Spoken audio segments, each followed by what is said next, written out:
திருச்சிற்றம்பலம்.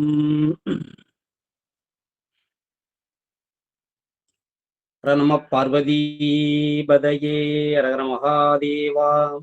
தென்னாடுடைய சிவனே போற்றி, எந்நாட்டவர்க்கும் இறைவா போற்றி. ஏகம்பத்துரை எந்தாய் போற்றி, பாகம் பெண்ணுரு ஆனாய் போற்றி. ஆரூர் அமர்ந்த அரசே போற்றி, சீரார் திருவையாரா போற்றி. அண்ணாமலையமன்னா போற்றி, கண்ணார் அமுதக் கடலே போற்றி. வராய்த்துறை மேவிய பரணே போற்றி, சிராப்பள்ளி மேவிய சிவனே போற்றி. காவாய் கனகத் திரளே போற்றி, கைலை மலையானே போற்றி போற்றி. எம்பிராட்டி உமையம்மர் கைலாயநாத பெருமான் மலரடிகள் போற்றி போற்றி. நால்வர் குற்றாலம் உயிர் துணையே தெய்வ சேக்கிழார் பெருமான் மலரடிகள் போற்றி போற்றி. புழியர்கோன் கொழித்த புகழியர்கோன்கள் போற்றி. ஆழிமிசை கல்மிதப்பில் அணைந்த பிரானடி போற்றி. வாழி திருநாவலூர் வந்தொன்ற பதம் போற்றி. ஊழிமலி திருவாத ஊரர் திருத்தாள் போற்றி. சைவத்தின் மேற் சமயம் வேறு இல்லை அதிர்சார் சிவமா. தெய்வத்தின் மேல் தெய்வம் இல்லெனும் நான்மறை செம்பொருள் வாய்மை வைத்த சீர்திரு தேவாரமும் திருவாசகமும் உய்வைத் தரச் செய்த நால்வர் பொற்றாளியம் உயிர் துணையே. நால்வர் பொற்றாளியம் உயிர் துணையே தெய்வ சேக்கிழார் பெருமான் மலரடிகள் போற்றி போற்றி. தூக்கு சீர்திரு தொண்ட தொகை வாக்கினால் சொல்ல வல்ல பிரான் எங்கள் பாக்கிய பயனாம்பதி குன்றை வாழ் செக்கிழான் அடி சென்னி இருத்துவாம். ஞானமுய வந்த நாயன்மார்கள் தொகையடியார்கள் திருமுறை அல்லாசிரியர் பெருமக்கள் மலடிகள் போற்றி போற்றி. முதல் குருநாதனாம் நந்தியம் பெருமான் மலடிகள் போற்றி போற்றி. அகச்சந்தான புறச்சந்தான குறவர் பெருமக்கள் மலரடிகள் போற்றி போற்றி. முத்த பிள்ளையார் மலரடிகள் போற்றி போற்றி. நற்குஞ்சரக் கன்று நன்னின் கலை ஞானம் கற்கும் சரக்கு அன்று கான். திருச்சிற்றம்பலம்.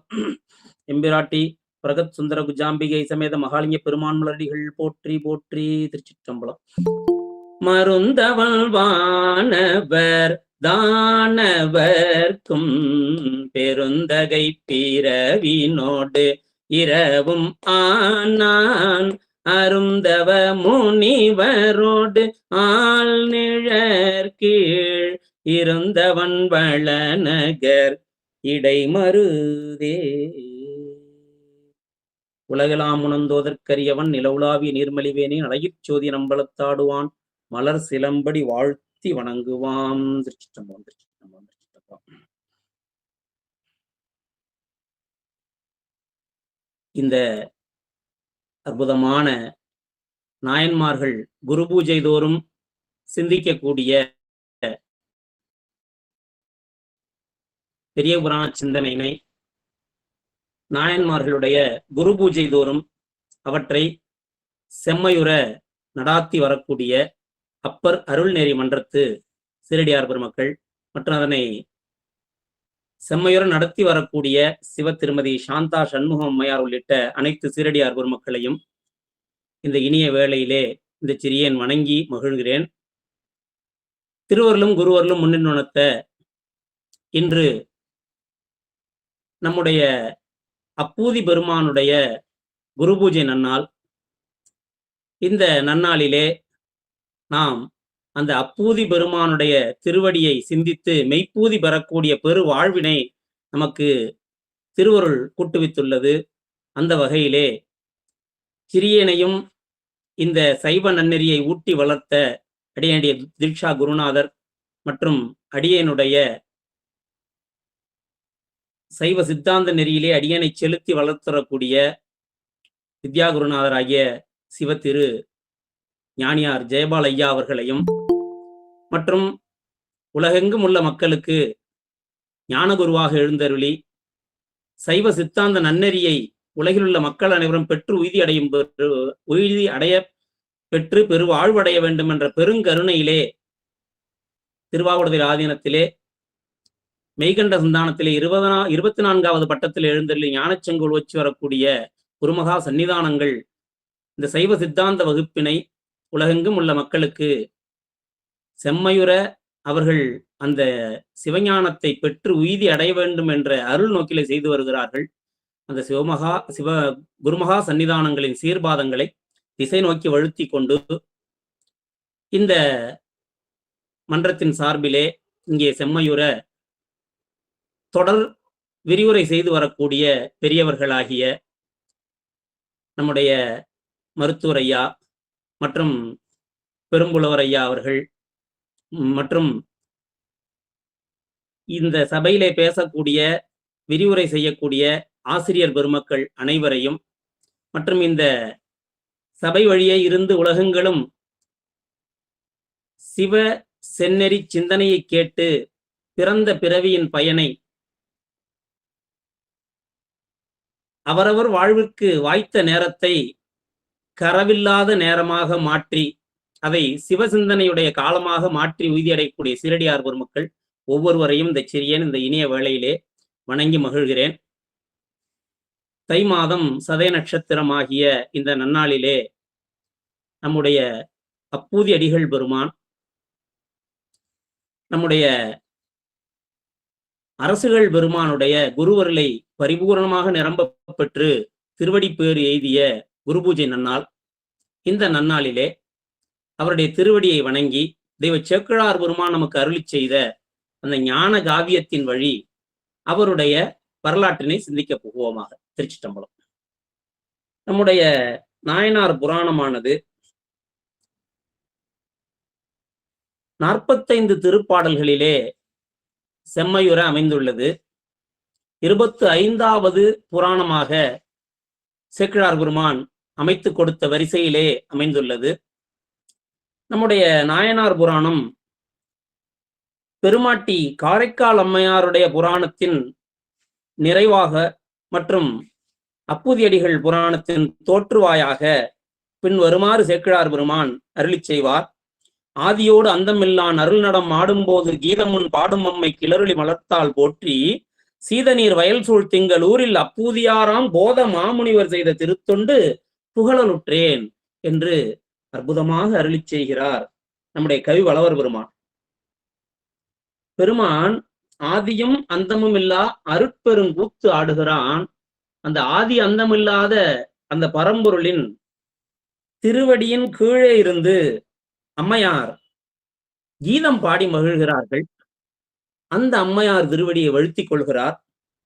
தொடர்ந்து சீத நீர்வயல் சூழ் திங்களூர், நம்முடைய திங்களூர் பதியானது காவிரி கரையிலே அமைந்ததும் நல்ல நீர்வளம் மிக்கதும் மிகுந்த சோலைகள் சூழ்ந்ததுமாகிய ஓர் அற்புதமான திருப்பதி.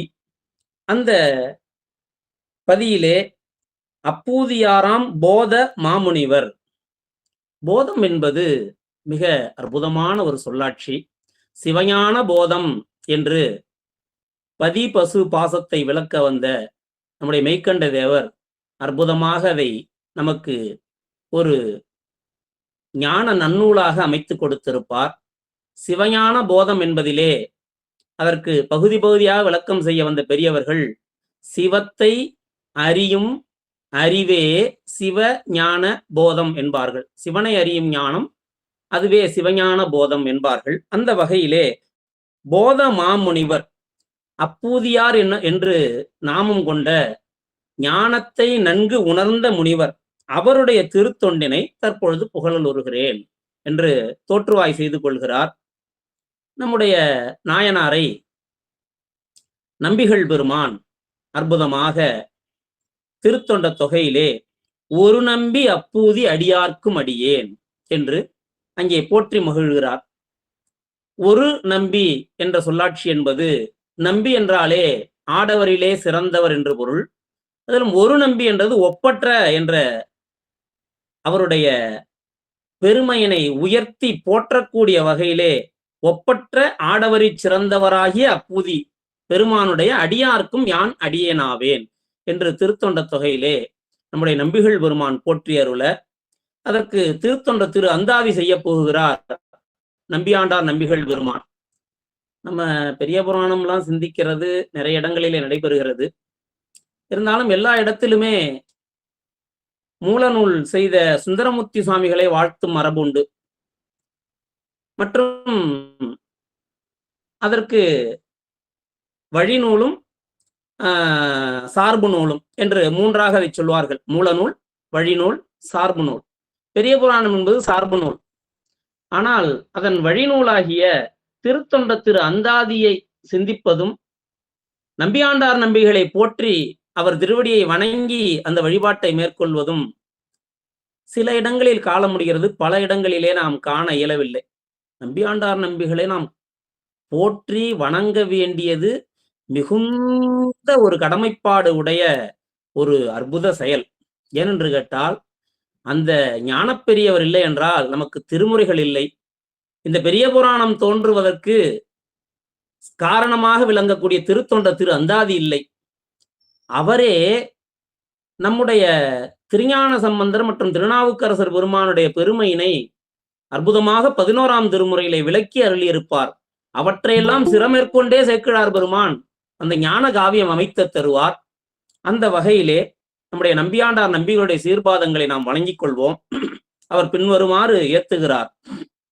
தனமாவது திருநாவுக்கரசின் சரணம் என்னா மணமார் புனல் பந்தர் வாழ்த்தி வைத்து ஆங்கு அவன் வண்டமிழ்க்கே இனமா தனது பெயரிடப் பெற்றவன் எங்கள் பிரான் அணமார் வயல் திங்களூரில் வேதியன் அப்பூதியே என்று போற்றி நம்முடைய திருத்தொண்ட திரு அந்தாதியை 29வது பாடலிலே அமைத்து செல்வார் நம்பியாண்டார் நம்பிகள் பெருமான். அப்போ நம்முடைய நாயனார் அப்பூதியடிகள் தனக்கு அழிவில்லாத பெருஞ்செல்வமாக கொண்டது எதனை என்று கேட்டால், நாம் இன்று பெரிதாக இந்த உலகியல்லே மதிக்கக்கூடிய பணம் மற்றும் தங்கம் மற்றும் விலை உயர்ந்த மணிகள், வீடு வாசல், இவையெல்லாம் குவிந்துள்ளது. யாரிடம்? அப்பூதியடிகளிடம். ஆனால் அவர் எதை பெருஞ்செல்வம் என்று கொள்கிறார் என்றால், திருநாவுக்கு அரசர் பெருமானுடைய திருவடிகளே தனக்கு பெருஞ்செல்வம். அப்ப இந்த உலகியல் செல்வம் எல்லாம் நம்மோடு வருவதில்லை. ஆனால் அந்த அரசுகளுடைய திருவடி செல்வம் இருக்கிறதே, அந்த செல்வம் நம்முடைய அப்பூதியடிகள் அவருடைய குடும்பத்தோடு முத்தி நெருக்கி செலுத்துகிறது. அப்போ எப்பேற்பட்ட செல்வம் அது! இது நாமெல்லாம் அந்த சிந்தையிலே வைத்து எக்காலமும் போற்றி அதை எப்போதும் சிந்திக்க வேண்டிய அற்புதமான ஒரு கருத்தோடு அமைக்கிறார். தான் சேர்த்து வைத்த செல்வங்களிலே பெரிய செல்வம், அழிவிலா பெருஞ்செல்வம் திருநாவுக்கரசன் திருவடிகளே என்று உள்ளம் பூரித்து உவகையோடு பந்தல் வைத்தாராம். தண்ணீர் பந்தல், திரு அமுதுக்கான பந்தல், இவ்வாறு பலவிதமான நிழல் தரக்கூடிய பந்தல்கள் அனைத்தையும் அரசுகளுடைய திருவடியை வாழ்த்தி வாழ்த்தி வாழ்த்தி வைத்தாராம். அவருடைய நாமத்தை கொண்டு வைத்தார் என்று கூறுகிறார் திருத்தொண்ட திருவந்தாதியிலே. அங்கு இவ்வாறு செய்த தொண்டின் மேன்மையால் தேவாரத்தில் தன்னுடைய திருநாமம் இடம்பெறும் பெருவாழ்வுற்றார் என்கிறார். தேவாரத்திலே திருநாமம் அமைய பெறுவது என்பது பெரிய விஷயம். மூவர் தேவாரத்திலே, நம்பிகள் பெருமான் தேவாரத்திலே 63 இடம்பெற்று விட்டார்கள். ஆனால் திருநாவுக்கரசர் தேவாரத்திலும் நம்முடைய பிள்ளை பெருமான் தேவாரத்திலும் பெரும்பான்மை நாயன்மார்கள் திருநாமங்கள் அமைய பெற்றது என்பது நாம் காணக்கூடியதாக இல்லை. ஏன்னா நம்முடைய நம்பிகள் பெருமான் காலத்தை ஒத்தவர்கள் பலர் உள்ளார்கள். மற்றும் முக்காலத்தையும் நோக்கி அவர் பாடியிருப்பார். கப்பாலும் அடிச்சார்ந்தால் அடியார்க்கும் அடி என்றெல்லாம் பாடியிருப்பார் அல்லவா. அப்போ அவர் காலத்திலே இருந்தவர்கள் கூட அனைவரும் அங்கே தேவாரத்திலே அமைய பெற்றார்களா என்று நோக்கினால் கூட அவர் காலத்தில் இருந்த பலருக்கு தேவாரத்திலே திருநாமம் அமையப்பெற்றதாக நாம் காண முடியவில்லை. ஒரு சிலரே அந்த தேவாரத்திலே போற்றப்பெற்ற பெருவாழ்வு, அதாவது பரம்பொருளையே போற்றும் அந்த தேவாரத்திலே இவர்கள் பெயர் இடம்பெறுவது என்பது அது இன்னதுதான் என்று சொல்லுவதற்கு அரிய ஒரு பெருமை. அதுதான் உயர்ந்த செல்வம் போன்றது. அப்படி அவருடைய தமிழிலே தனது பெயரிடப்பெற்றவன் எங்கள் பிரான் எமக்கு தலைவராகிய அன்னங்கள் வாழக்கூடிய வயல் சூழ்ந்த திங்களூரில் வேதியனாய் அமைந்த அப்பூதி நாயனாரே என்று போற்றுகிறார். இது விரைந்து போக வேண்டும். நான் இப்பவே 5:20 ஆகிவிட்டது. நம்ம இன்னும் அப்பதான் வகையை பார்த்திருக்கிறோம். 45 பாடல்கள். கொஞ்சம் விரைந்து போகலாம். ஆழமான பொருள் சிந்திப்பதற்கு வாய்ப்பு குறைவாகத்தான் இருக்கிறது. முடிந்த அளவு பாடல்களையும் பார்க்க வேண்டும். அந்த 1 மணி நேரத்துக்குள்ள நம்ம எந்த அளவு அதை நாம் சிந்திக்க முடியுமோ சிந்திக்கலாம். அரிசீர் விருத்தத்திலே எடுக்கிறார் நம்முடைய அப்பூதியார் அருள் வரலாற்றினை.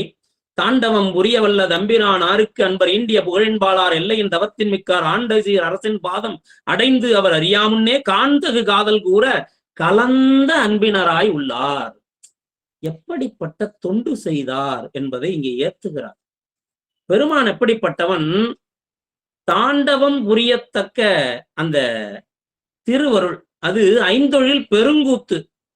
அந்த கூத்தினை ஆடக்கூடிய பெருமானுக்கு நம்முடைய நாயனார் அன்பர். யாரு? அப்பூதியடிகள் நம்முடைய பெருமான்.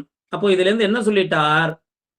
அப்பூதியாருக்கு தன்னுடைய ஆன்மமூர்த்தியாக விளங்கப்பெற்றவர் தில்லை கூத்தர் என்பது ஒரு குறிப்பா காட்டுறார்.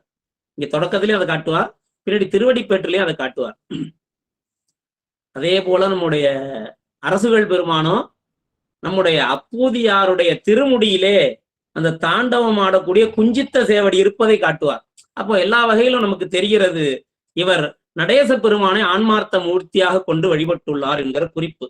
அந்த வகையிலே அந்த பெருங்கூத்து ஆடக்கூடிய நம் பெருமானுக்கு அன்பராகவும் தாமே வந்து அடையத்தக்க பெரும் புகழை உடையவருமாகிய நம்முடைய அப்பூதியடிகள் எல்லையில்லாத தவத்தினால் ஓங்கி வாழ்ந்தார். இப்ப எல்லையில்லாத தவம்தான் அரசுகளுடைய திருவடியை கூட்டுவித்தது என்று இங்கு குறிப்பாக காட்டுகிறார். அதன் பயனாக ஆண்ட சீர் அரசின் பாதம் அடைந்து நம்முடைய அரசுகள் பெருமானுடைய திருவடி நீழலை சிந்திக்கக்கூடிய பெருவாழ்வு அவருக்கு வாய்க்கப்பெற்றது. எப்பொழுது வாய்க்கப்பெற்றது என்று கூறுகிறார் என்றால், அரசுகள் பெருமான் அப்பூதியடிகளை அறியும் முன்னரே அவருக்கு அது வாய்க்கப்பெற்றது என்கிறார். இது பல இடங்களிலே பெரிய புராணத்தில் இது போன்ற ஒப்புமைகளை நாம் காண இயலும். அதாவது நம்முடைய அரசுகள் பெருமான் தில்லை தரிசனம் செல்வார். அங்கே சென்று தில்லைக்கூத்தனை வழிபட்டு அங்கே இருக்கும் காலத்திலே அவருக்கு நம்முடைய பெருமான் திருவருளால் அங்கே பிரம்மதீர்த்த கரையிலே அழுத அந்த குழந்தைக்கு உமையம்மை திருமுலைப்பால் சுரந்தளித்த செய்தியும், அந்த திருமுலைப்பாலை உண்டு ஞானம் பெற்றதனால் வன் தமிழ் பாடும் அந்த பெருவாழ்வும், அந்த வன்தமிழ் பாடியதோடு அன்று அங்கே பெருமானை அவரை சுட்டி அறிவித்து அந்த பதிகத்திலே அமைத்ததையும் கேள்வி உறுகிறார். அதை கேள்வியுற்ற உடனே அதை கேட்டு அதிசயிக்கிறார், பெருங்காதல் உறுகிறார். வாழி அவர் மலர்கடல்கள் வணங்குருவதற்கு மனத்து எழுந்த விருப்பு. என்ன செய்தார்? அவரை போய் பார்க்கணும்னு நினைக்கலங்க. அதுதான் அங்க நுட்பம், பெரிய புராணம் காட்டக்கூடிய நுட்பம். நம்முடைய பிள்ளை பெருமானை போய் பார்க்கணும்னு நினைக்கல. அடியேனும் பெருமானால் சூளை கொடுத்து ஆட்கொள்ளப்பட்டவன் என்று தன்னை அறிமுகம் செய்து கொள்ளணும்னு நினைக்கல. அந்த ஞான போனகர் திருவடியை வணங்க வேண்டும் என்று நினைத்தார். இதுதான் சைவமாம் சமயம் சாரும் ஊழ். அது எப்படி சார வேண்டுமாம்? தாழ்வெனும் தன்மையோடு சார வேண்டும் என்று கூறும் ஞான சாஸ்திரம். அப்போ அவர்கள் எல்லாம் அந்த நிலைப்பாட்டிலேதான் நமக்கு காட்டி சென்றுள்ளார்கள். ஒரு அடியாரை நாம் கண்டால் அவர் வணங்கும் முன்பு நாம் வணங்க வேண்டும். அந்த வேடத்திலே பரம்பொருளை கண்டு வணங்க வேண்டும். இதுதான் பெரிய புராணம் நமக்கு காட்டக்கூடிய அந்த ஞான செய்தி. அந்த வகையிலே நம்முடைய அரசுகள் பிள்ளை பெருமானை காண்பதற்கு முன்பே அவர் மீது பேரன்பு கொண்டார். அதே போல நம்முடைய பிள்ளை பெருமான் அந்த குளக்கரையிலே ஞான போனகம் செய்த அந்த செய்தியை கேள்வியுறுகிறார் பாண்டிமாதேவியார். இத துரைமங்கலம் சிவபிரகாஷ் சுவாமி அற்புதமா நாளொரு 4 மணி மாலையில காட்டுவார். அதுக்கு அவரு ரொம்ப இதெல்லாம் எடுத்தா நேரம் போயிடும், சரி இந்த இடத்தொட்டு பார்த்துட்டு போயிடுவோம். என்ன சொல்லுவார்? அப்பா நீ அழுதாய், பிள்ளையார நோக்கி கேட்கிறார். அப்பா நீ அழுதாய், நீ அழுத உடனே உமையம்மை பார்த்தாள். சிவபெருமான் ஞான அமுதினை பொன் வள்ளத்திலே கறந்து ஊட்டுன்னு சொன்னோன்னா அவள் முளை சுரந்தாள். அது தெரியும்பா எனக்கு. ஆனா நீ அந்த பிரம்மதீர்த்த கரையிலே அழுதாய் என்ற செய்தியை கேட்ட மாத்திரத்திலேயே இந்த பாண்டிமாதேவி இருக்கிறாளே மாணியார், அவளும் முளை சுரந்தாள். என்ன சொல்லிட்டாரு? உமையம்மை சுவாமி சொல்லி முளை சுரந்தாள். இந்த பாண்டிமாதேவி அவள் கேள்வியுற்ற மாத்திரத்திலேயே முளை சுரந்தாள். இங்கு உயர்ந்தாள் ஆர் நீ சொல் எனக்கு என்கிறார். திருஞான சம்பந்தர்கிட்ட ஒரு கேள்வி கேட்டு அவரை சிக்கல்ல மாட்டி விட முயற்சி பண்றார் நம்முடைய துரைமங்கலம் சிவபிரகாச சுவாமிகள். அப்படி பிள்ளை பெருமானை காணாமலே அங்கே காதல் கொண்டு முளை சுரந்தாள் நம்முடைய மாணியார் ஆகிய பாண்டிமாதேவி. இது பெருமழை குறும்பரும் அதே போல நம்பிகளை காணாமலே பேரன்பு கொண்டார். இது போல பல இடங்கள் வருகிறது. அந்த வகையிலே நம்முடைய அரசுகள் பெருமானை காணும் முன்பே அவர் உள்ளத்தினால் கொண்ட பேரன்பு உலகமெல்லாம் கண்டு இதுவல்லவோ குருபக்தி என்று இந்த உலகம் போற்றும் அளவு காதல் கொண்டு கலந்த அன்பினராயிருந்தார். தொடர்ந்து அவருடைய சிறப்புகளை கூறுகிறார். களவு, பொய், காமம், கோபம் முதலிய குற்றம் காய்ந்தார். வளமிகு மனையின் வாழ்க்கை நிலைனார். மனைப்பாலுள்ள அளவைகள் நிறைகோள் மக்கள் ஆவடு மேதி மற்றும் உலையலாம் அரசின் நாமம் சாற்றும் ஒழுகலாற்றார். நம்முடைய அப்பூதியடிகள் அவருடைய பெருவாழ்வு எப்படி அமைந்திருந்தது என்று காட்டுகிறார். அவர் இந்த உலகிலே குற்றங்கள் என்று சொல்லப்பட்டவற்றை கடிந்து விளக்கியவர். களவாகிய பிறர் பொருள் கவர்தல், பொய்யாகிய மெய்க்கு மறுதலையானதை கூறல், காமமாகிய தீயவற்றில் விருப்பு கொள்ளல், கோபமாகிய தகாத வழியிலே சினம் கொள்ளல் போன்றவற்றை தவிர்ந்து அவற்றை தன்னிடமிருந்து விளக்கினார் என்கிறார். அப்படி விளக்கி தன்னுடைய மனை வாழ்க்கை அது மிகவும் வளத்தோடு அமைந்திருந்ததாம். அந்த வாழ்க்கையிலே நிலை பெற்று விளங்கினார்.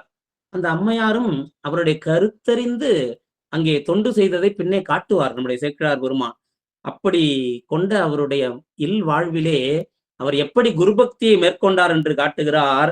வீட்டிலே இருந்த நீட்டல் அளவை, முகத்தல் அளவை போன்றவற்றிற்கும் நிறைகோளாகிய தராசிற்கும் தன்னுடைய பிள்ளைகளுக்கும் 2 பேரும் உய்த்து அறிய முடியுது. 2க்கு மேற்பட்டவரா இருக்கலாம். மூத்த திருநாவுக்கரசு, இளைய திருநாவுக்கரசுன்னு உய்த்து அறிய முடியுது. சேக்கிழார் பெருமான் இத்தனை பேருன்னு சொல்லல. ஆனா குறைந்தபட்சம் 2 பேர் இருப்பாங்க அப்படி என்பது ஒரு யூகம். மக்கள் மற்றும் பிள்ளைகள் பசுவுக்கு, மேதி எருமைக்கு, மற்றும் உள்ள எல்லாம் தெரு வரைக்கும் திருநாவுக்கரசு திருநாவுக்கரசு திருநாவுக்கரசு. இப்ப திருநாவுக்கரசு திருநாவுக்கரசு நாமம் சூட்டினார் என்றால் அது நினைவாக சூட்டியதா? அல்ல அல்ல அல்ல, அனைத்தையும் குருவடியிலே கண்டார். இதுதாங்க குருபக்தி. ஏன்னா இது குருபஞ்சாட்சரம் என்று கூறக்கூடிய மரபு. இங்கே சிவாய நம நமச்சிவாய என்று கூறுவது நம்முடைய சிவபஞ்சாட்சரம்.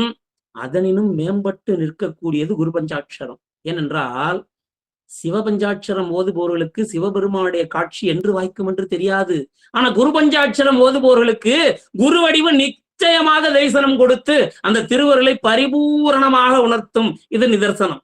அதனால் குருபஞ்சாட்சரம் ஓதுகிறார். குரு வடிவாகவே அனைத்தையும் காண்கிறார். குருபக்தியிலே கரைந்து இருக்கிறார். அப்படி அனைத்திற்கும் இருந்தார். 2 பாடல்ல சொல்லிட்டார். இவருடைய குணமாவது குற்றம் காய்ந்தமை, இவருடைய நலமாவது அன்பே வடிவாக குரு நாமமே சாற்றி குருவருளிலே திளைத்து குருபஞ்சாட்சரம் ஓதி வாழ்ந்தது. இவ்வாறு அவருடைய வாழ்க்கை அமைகிறது. தொடர்ந்து கூற வருகிறார் நம்முடைய சேக்கிழார் பெருமான்.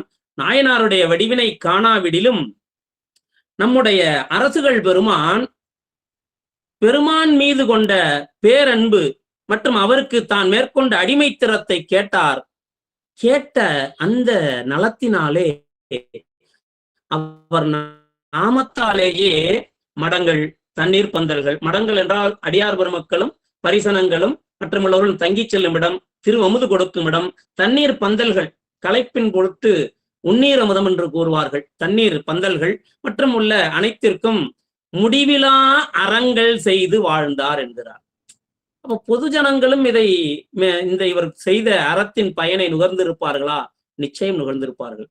அப்ப பொதுமக்களை நோக்கி செய்யப்பட்டால் அது பசுபுண்ணியம் ஆயிற்று, இது எப்படி முடிவிலா அறமாகிய சிவபுண்ணியம் ஆயிற்று என்று ஒரு கேள்வி எழுகிறது. நம்ம கூர்ந்து நோக்க வேண்டிய ஒரு விஷயம் உள்ளது. இங்கே இதை பொதுவாக உயிர்கள் இன்பம் அடையட்டும் என்று சிந்தித்து செய்திருந்தால் அது பசுபுண்ணியமாயிருக்கும். இது குருபஞ்சாட்சரத்தையே ஓதி செய்ததால், இது சிவத்தை நினைந்து செய்த புண்ணிய செயலான காரணத்தால் இவை அனைத்தும் பதிபுண்ணியமாகிய சிவபுண்ணியமாய் அடைந்தது. அதான் முடிவிலா அறம் என்கிறார். இன்னொன்று, தாய் போல பிள்ளை, நூல் போல சேலை, குரு போல சீடர். நம்முடைய அரசுகள் பெருமானும் தாய் தந்தை தன்னை விட்டு பிரிந்தவுடனே உலக நிலையாமையை கருதி அவரும் இது போன்ற அறங்களையே மேற்கொண்டிருப்பார். அந்த வழியிலேயே ஒழுகுகிறார். இப்ப இதெல்லாம் நுட்பமா பெரிய புராணத்திலே காட்டி செல்வார் சேக்கிழார் பெருமான். அதே போல அந்த பக்கம் பாத்தீங்கன்னா நம்முடைய குறும்ப நாயனார் தம்முடைய குருநாதர் காட்டிய அந்த யோக நெறியிலே நின்று யோகத்திலே தன்னுடைய அந்த பிரம்மரந்திரத்தை அந்த கபாலத்தை திறந்து மேலே செல்வார். அப்ப குரு வழியில சிஷ்யர் அமைகிறார். இது பெரிய புராணம் நல்ல விதமா காட்டுது. இதை நாம் அங்கங்கே கண்டு மகிழலாம். அதனைத் தொடர்ந்து நம்முடைய இந்த இவ்வாறு இவர் தொண்டு செய்து வரக்கூடிய காலத்திலே பெருமானை அங்கே நாவுக்கரசுகள் பெருமான் திரு பழன நன்னகர் வந்து பணிகிறார். பாடலாக சிந்தித்தால் நேரம் போய்விடும். கொஞ்சம் அப்படியே புராணமா பார்த்துட்டு போவோம். முக்கியமான இடங்களில் பாடலை சிந்திக்கலாம். திரு பழனம் பணிந்து வரலையாம், பணி செய்து. தொண்டு இல்லைன்னா அவருக்கு தரிசனம் இல்லைங்க. நம்முடைய அரசுகள் பெருமானுக்கு ஒரு கண் தொண்டு, மறு கண் பதிகம், ரெண்டும் இல்லாம அவருடைய தரிசனமே அமையாது. அப்போ தொண்டும், அதாவது பதிகம் ஓதி அங்கே உழவாரம் செய்து அங்கிருந்து புறப்பட்டு ஒருப்படு காதலில் வந்தார் என்கிறார். அது என்ன ஒருப்படு காதல் என்றால், மனம் வாக்கு காயத்தால் செய்வது ஒருப்படு காதல். உள்ளம் சிவத்தையே சிந்திக்க, வாக்கு அந்த திருவடிகளையே வாழ்த்த, உடல் அவனுடைய ஆலயங்களுக்கு உழவாரமே செய்ய, அப்படி ஒருப்படு காதல். அவ்வாறு செய்தபடி தம்முடைய வழியிலே, தன் தலையாத்திரை மேற்கொள்ளும் வழியிலே பதிகளை வணங்கும் விருப்பினோடு, இது நமக்கு பரமாச்சாரியார் காட்டக்கூடிய ஒரு நன்னெறி. நாம் தலையாத்திரை மேற்கொள்ள வேண்டும் என்பது ஒன்று, அந்த தலையாத்திரை மேற்கொள்வதையும் காதலோடு மேற்கொள்ள வேண்டும். ஏதோ போறாங்க சேர்ந்து போவுமே அந்த போல இருக்கக்கூடாது. இந்த பல தலங்களிலே எழுந்தருளி இருக்கக்கூடிய பெருமான் நம்மையும் ஆட்கொண்டு அவன் திருவடி கோலத்தை நமக்கும் காட்டி அருள் செய்தானே, அந்த பரமாச்சாரியாருக்கு அருள் செய்த பெருமான் நமக்கும் அருள் செய்கிறானே. நம்மை சிறுமையோடு தாழ்த்தி கொண்டு அவன் செய்யும் கருணையின் பெருமையை நினைந்து கண்ணீர் பெருக்கணும். அப்படி சொல்லணுங்கிறார். அப்படி திங்களூர் வழியிலே மேவினார். அந்த வழியிலே இவருடைய அந்த தண்ணீர் பந்தல் மற்றும் மடம் அமைந்த அந்த பகுதி வந்தது. அது எப்படிப்பட்ட பகுதி என்கிறார், அளவில் சனம் செலவொழியா வழிக்கரை. தொண்டு செய்ய வேண்டும் என்ற உள்ளம் மேற்கொண்டு விட்டால் மட்டும் போதுமா, அது பயனடையும் இடம் நோக்கி செய்ய வேண்டும். ஒருத்தர், நான் நிறைய பேருக்கு ஐஸ்கிரீம் தானம் செய்யணும்னு நினைச்சேங்க, வர்றவங்க எல்லாம் ஐஸ்கிரீம் சாப்பிட்டு போட்டுன்னு. அப்படியா, ரொம்ப சந்தோஷம், எங்க போய் கொடுத்தீங்க? இமயமலை உச்சியில கொண்டு வச்சேங்க, ஐஸ்கிரீம் உருகவே இல்லை, கெட்டியா இருந்துச்சு. அங்கே கை கால் உரையிற நடுங்குளிர்ல யாருக்கு தேவைப்பட போகிறது? எது எங்கே பயன் செய்யுமோ அந்த இடம் நோக்கி அந்த தொண்டினை மேற்கொள்ள வேண்டும். இது ரொம்ப பெரிய விஷயம். நம்முடைய பழையாறையிலே அவதரித்தார் அமர்நீதி பெருமான். அங்கு தொண்டு செய்தால் தம்முடைய தொண்டு அடியாருக்கு பரிபூரணமாக சேராதென்று கருதி அவர் அங்கிருந்து புறப்பட்டு திரு நல்லூரிலே வந்து மடம் அமைத்து தொண்டு செய்கிறார். இதெல்லாம் பெரிய புராணம் நமக்கு காட்டுகிறது. அப்போ அந்த அளவில் சனம் செலவு ஒழியாத வழிக்கரையாகிய காவிரி வழிக்கரையிலே நம்முடைய பெருமான் மீது கொண்ட அன்பினாலும் நம்முடைய அரசுகள் மீது கொண்ட அன்பினாலும் அங்கே அடியார்கள் தம் களைப்புணுங்கி செல்ல வேண்டும் என்ற அருள் நோக்கிலே அங்கே அந்த கோடை காலத்திலே அற்புதமாக அங்கே அமைத்து அவர் செய்து கொண்டிருந்த இடத்தினை கண்டார். குளம், நீர்த்தடம், குளிர் தூங்கும் பரப்பினவா, எங்கும் நிழல் ஜிலு ஜிலு ஜிலு ஜிலுன்னு இருக்கு. அரசுகள் வர வழியெல்லாம் அப்படியே குளிர்ச்சியா இருக்கு. இந்த நிழல் தரும் தண்ணீர் பந்தலுக்கு வந்து சேருகிறார். மேலே பார்த்தால் திருநாவுக்கரசர் தண்ணீர் பந்தல் என்று எழுதப்பட்டிருக்கிறது. இதை கண்டார். வந்த உடனே அரசுகள் பெருமான் அதை காண்கிறார். இது என்னது? பந்தல், திருவமுது, தண்ணீர் அனைத்தும் இங்கு அற்புதமாக அருளி செய்துள்ளார்களே என்பதை கண்டார். அதற்கு மேலும் கண்டார், திருநாவுக்கரசு என்னும் திருநாமம் தாங்கிய அந்த ஒரு பலகையின் கீழே இவ்வளவு அமையப்பட்டிருப்பதை கண்டார். இதை எம்மருங்கும் கண்டார். தண்ணீர் பந்தலில் மட்டும் காணவில்லை, திருமணத்தில் கண்டார், குளங்களிலே கண்டார், நிழற்பந்தலிலே கண்டார். வியப்புறுகிறார். அதை கண்டுவிட்டு அருகிருந்தவர்களை அழைத்து கேட்கிறார், இப்பந்தர் இப்பெயரிட்டு இங்கு அமைத்தார் யார்? இங்கே அரசுகள் பெருமான் வினவி கேட்கிறார். இதை யார் செய்தார்கள் என்று அவர் வினவ அருகிருந்தவர்கள் கூறுகிறார்கள், ஆண்ட அரசு எனும் பெயரால் செப்பரம்ஜீர் அப்பூதியடிகளார் செய்தமைத்தார். அங்க சொன்னவர்களுக்கு இவர்தான் அரசுகள் என்று தெரியவில்லை. இதெல்லாம் பெரிய புராணத்தில் நாம் கண்டு அதிசயிக்க வேண்டிய இடங்களாக உள்ளது. ஏன்னா பிள்ளை பெருமானும் அரசுகள் பெருமானும் ஒருவரை ஒருவர் சந்தித்த பொழுது 2 நிலவின் கடல்கள் சந்தித்ததுன்னு சொல்றார் சேக்கிழார் பெருமான். அவ்வளவு பரிசலமாக்களோடு எழுந்தருளும் பொழுது ஒரு தலைவர் தனித்து தெரிவார்.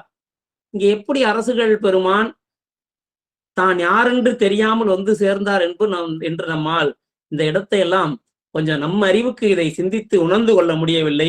இது ஏதோ திருவருளில் அமைந்திருக்கும் போலும்.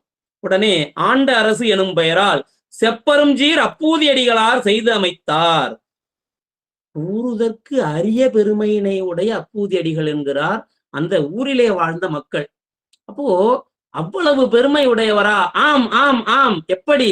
அவ்வளவும் குருநாதர் திருவடியை சிந்தித்து செய்ததல்லவா? அது அவ்வளவும் ஒப்பற்ற பெரும்புகழை அங்கு வாங்கி கொடுத்தது. அப்படி செய்தார் என்று கூறியவுடனே மேலும் சொல்கிறார்கள், தப்பின்றி எங்கும் உள்ள சாலை குளம் கா.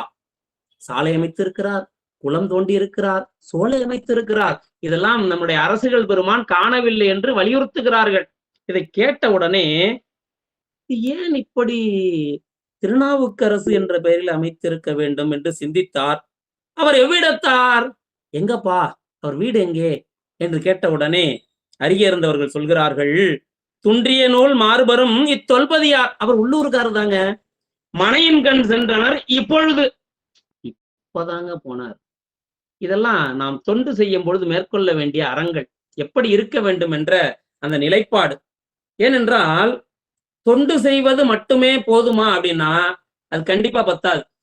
ஏனென்று கேட்டால் நாம் செய்யும் தொண்டு பரிபூரணமாக சென்று எவரை நோக்கி செய்யப்பட்டதோ அவருக்கு சேர்கின்றதா என்பதை அருகிருந்து பார்க்க வேண்டும். நம்முடைய வீழிப்பதியிலே பஞ்சம் ஏற்பட 2 பக்கத்தில் இருக்கக்கூடிய அந்த பலிபீடத்திலும் பெருமான் படிக்காசு கொடுக்கிறார். 2ஐயும் இங்கே கிழக்கு மதிலே பிள்ளை பெருமானும் மேற்கு பலிபீடத்திலே அரசுகள் பெருமானும் அந்த பொற்காசை எடுத்துக்கொண்டு திரு அமுதுபடி செய்விக்கிறார்கள் அடியார் பெருமக்களுக்கு. அரசுகள் பெருமான் திருமணத்திலே நாட்கூறு 12 மணி ஆன பொழுது திருவமுது நடந்து விடுகிறது. பிள்ளை பெருமான் திருமணத்திலே 1 மணி ஆகி விடுகிறது. பிள்ளை பெருமான் இதை நோக்குகிறார். பொற்காசை எடுத்து கொடுத்துட்டு சரி அதை அவங்க பார்த்துக்குவாங்கன்னு விடல. என்ன செய்தார்? நாவினுக்கு வேந்தர் திருமணத்தில் தொண்டர் நாட்கூறு திருவமுது செய்ய கண்டு சேவுகைத்தார் அருள் பெற்ற பிள்ளையாதாம் திருமணத்தில் அமுதாக்குவாரை நோக்கி தீவினைக்கு நீரென்றும் அடைவில் ஆகி. அப்பா உங்களுக்கு இந்த திருத்தொண்டு செய்வதற்கான பொருள் வந்து விடுகிறது, நீங்கள் தாமதம் செய்வதால் தீவினை வரும் என்கிறார். செய்யும் செயல் அடியாருக்கு திருவந்து இடக்கூடிய சிவபுண்ணியம். சிவபுண்ணியத்தையும் சரியாக செய்யவில்லை என்றால் தீவினை விளையும் என்கிறார். அப்போ அருகிருந்து கவனிக்கிறார் பிள்ளை பெருமான். அது போல நம்முடைய அப்பூதியடிகளும் உடனிருந்துதான் செய்து கொண்டிருந்தார். அப்பொழுதுதான் ஏதோ ஒரு காரணம் பற்றி இல்லத்திலே அழைத்திருப்பார்கள் என்று சென்றிருப்பார் போலும். அது அப்படி காட்டுறார். இப்பொழுதுதான் சென்றார். அவருடைய இல்லமும் அருகேதான் உள்ளது, தூரத்தே இல்லை என்கிறார்கள். அதை கேட்ட நம்முடைய அரசுகள் பெருமான் அங்கிருந்து புறப்பட்டு அவருடைய இல்லத்தின் வாயிலை சென்று அணைகிறார். உள்ளே சென்று அங்கே வாயிலே நின்றவுடனே அங்கே வந்து சேர்ந்த ஒரு சீரடியார் கோலத்தை காண்கிறார். உள்ளே இருந்த நம்முடைய அப்பூதியடிகளார் செழுங்கடையில் வந்தடைந்தார் நங்கள் பிரான் தமரொருவர் என்று அதனை சிந்தித்து வெளியே வருகிறார். ஓடி வருகிறாராம். கடிதணைந்து, அரசுகள்னு தெரியாது, ஓடி வருகிறார். கடிதணைந்து வாகீசர் கழல் பணிய. அரசுகள் பெருமான் திருவடியிலே விழுந்து வணங்க தம் அடிபணியா முன்பணியும் அரசின் எதிர் அந்தனார். பாருங்க, அவர் வந்து நாவுக்கரசர் பெருமானை வணங்க வேண்டும் என்று சிந்தித்து நிலையிலேயே அரசுகள் விழுந்து வணங்கிட்டாராம். இந்த இடமெல்லாம் நாம் ரொம்ப உய்த்து கவனிக்க வேண்டிய ஒரு விஷயம் என்ன அப்படின்னு பார்த்தா, அரசுகள் பெருமானுக்கு வேடம் அனைத்தும் சிவம். தன் திருவடியை சிந்திக்கக்கூடிய சீடர்ன்ற சிந்தனை கூட அவருக்கு இல்லை. வேடம் அனைத்தும் சிவம். அரசுகள் பெருமான எவரும் வென்றதில்லை. எதிலே? பிள்ளை பெருமான் கூட வென்றதில்லை. எதிலே? அரசுகளுக்கு முன்பு எவரும் அவரை வணங்கியதில்லை. அப்படி விரைந்து வணங்கத்தக்க அந்த தனித்தன்மை உடையவர் நம்முடைய அரசுகள் பெருமான். விழுந்து வணங்கினார். விழுந்து வணங்கிய உடனே அவரும் எதிர் வணங்கினார். அவர் கூறுகிறார், அப்பூதியார், முடிவில் தவம் செய்தேன்கொள் முன் பொழியும் கருணைபுரி வடிவுடையீர் என் மனையில் வந்து அருளிற்றியன். அடடா, என்னதவம் செய்தேன் என்று தெரியவில்லை. இந்த அற்புதமான கருணை பொழியக்கூடிய தவ வேடம் உடைய இந்த பெருந்தவத்தீர் என் மனைக்கு எழுந்தருளியது. பாருங்க, தவம் வேண்டும். நம் வீட்டுக்கு ஒரு அடியார் எழுந்தருளி இருக்கிறார் என்றால் நாம் தவம் செய்திருக்க வேண்டும். பெரிய புராணம் காட்டுது. அப்ப அடியார் என்று ஒருவர் நம் இல்லத்திலே திருவடி பதிக்க மாட்டாரா என்று நாம் நித்தப்படி பெருமானை நோக்கி விண்ணப்பம் செய்ய வேண்டும் என்று காட்டுகிறது பெரிய புராணம். என்று அவர்கள்லாம் பராவு சிவம். அவர்கள் திருவடி நம் இல்லத்திலே படுவது என்பது கையிலை குன்றுடையான் எழுந்தருளுவது. அந்த நிலையிலே நாம் அதை அந்த உணர்வால் அனுபவிக்க வேண்டும்.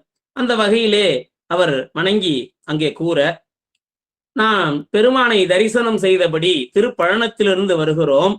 நாம் வரும் வழிக்கரையிலே நீர் வைத்த வளமிக்க தண்ணீர் பந்தல் மற்றும் பிற அறங்களையும் கேட்டு உம்மை காண்பதற்காக இங்கு அணைந்தோம் என்று கூறிவிட்டு தொடர்ந்து சொல்கிறார், ஆரணியும் சடைமுடியார் அடியார்க்கு நீர் வைத்த ஈரில் பெறும் தண்ணீர் பந்தரில் நும்பேர் எழுதாதே வேறு ஒரு பேர் முன்னெழுத வேண்டிய காரணம் என்கொள் என்று கேட்டாராம். கேட்டவர் எவர்?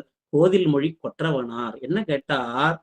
யா, நீங்கள் நல்ல அற்புதமான அறம் செய்கிறீர்கள், அதற்கு நீர்தான் தண்ணீர் பந்தல் உள்ளிட்டவற்றை அமைத்தீர்கள், அதில் நும்பெயர் எழுதாதே. நீங்க செய்த அறம் என்றால் உங்கள் நாமத்தை எழுத வேண்டும் தானே, வேறொரு பெயர் எழுதிய காரணம் எதற்கையா வேறு ஒருவருடைய பெயரை எழுதினீர்கள்? இங்க அரசுகள் வாக்குல நம்ம கொஞ்சம் கூர்த்து கவனிக்கணும்.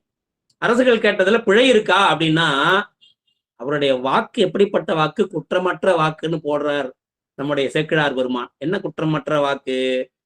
அங்கே தண்ணீர் பந்தலிலே எழுதப்பட்டிருந்த பெயர் திருநாவுக்கரசர் தண்ணீர் பந்தல். அது அப்பூதியாரின் திருநாமமா? அல்ல, வேறு ஒருவருடைய திருநாமம்.